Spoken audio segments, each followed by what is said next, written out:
How useful are travel bubbles? With COVID-19 still raging around the globe, travel bubbles may exist, but how useful are they? Although travel bubbles are already in existence, because of very conservative virus elimination strategies in most countries, these bubbles are not being utilized. Successive virus waves in Europe have flattened all talk of travel bubbles outside of European Union borders. Thailand's Sports and Tourism Minister Phiphat Ratchakitprakarn has highlighted new talks with the Singapore government about this very subject.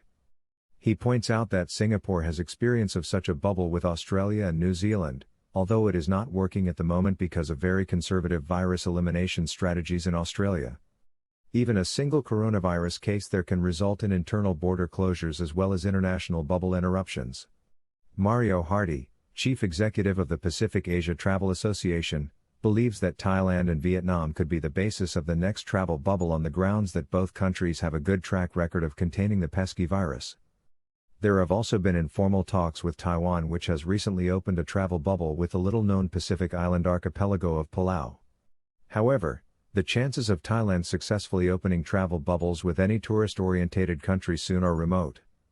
China and Russia, which provided the majority of international visitors to Thailand prior to the pandemic, are in no hurry to dispatch their citizenry overseas lest they bring back a variant virus as well as their duty-free allowance.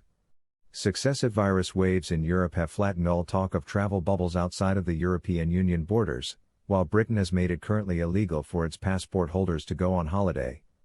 Private deals between Thailand and India are also off the table as new cases in the subcontinent are averaging around 80,000 daily. The alternative to travel bubbles with individual countries is the time reduction, or even abandonment, of quarantine restrictions for individual travelers. Thai authorities have now reduced supervised quarantine in hotels for vaccinated tourists from 14 days to 7 days.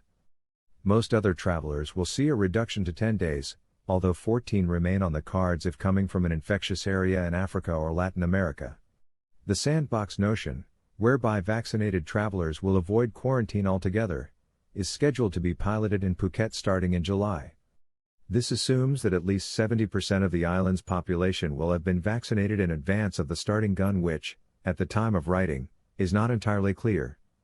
If all goes well, Pattaya and several other tourist-orientated provinces will have sandboxes in October. Quarantine-free entry for all vaccinated foreign entrants is tentatively scheduled for January 2022. Whether this optimistic scenario happens in practice depends on several factors, especially whether or not Thailand or the world faces serious clusters of variant infections between now and the end of the year.